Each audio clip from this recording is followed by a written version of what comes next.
Hey everyone, this is Stephanie, registered dietitian at Foundations Medical Center.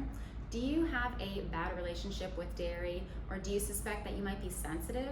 It's not uncommon. Lactose intolerance is very common in Americans, and a lot of people realize after doing an elimination diet that they have a sensitivity to dairy. And some people, especially young children, might have a true cow's milk allergy. So I wanted to cover some tips for going dairy-free if that's something that you are working toward, some of my favorite foods and strategies to help you make that transition.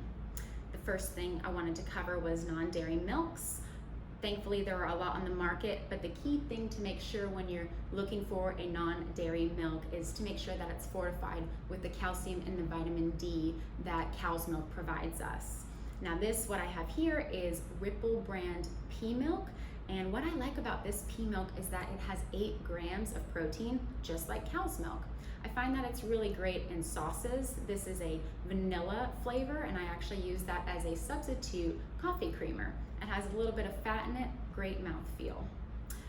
Next, I wanted to cover the non-dairy butters on the market. Of course, you can always try to transition from cooking with butter to oils and baked good recipes, or whenever you're sauteing. But then there's also these, various plant oil-based spreads, buttery spreads. I find that this one from Miyoko's is one of the cleaner brands, and you can use it in a 1-to-1 ratio in recipes. Tastes like butter, spreads like butter. I really enjoy it. Next here, I wanted to cover the topic of non-dairy cheeses. Now I know these can be a little bit more processed, but there is no pure replacement for cheese, right?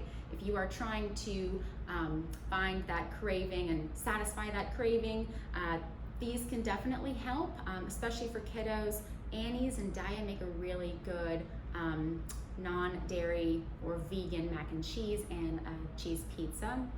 But then you can also try my favorite tip, a little bit cleaner here, is nutritional yeast. Now this is just a naturally occurring yeast that has a cheesy smell and flavor to it. All you have to do is sprinkle a little bit on top of your recipes whenever you are looking for a cheesy flavor, or perhaps when you start to saute a dish, add it with a little bit of olive oil and then some garlic, pasta, whatever you want to do. This will definitely help.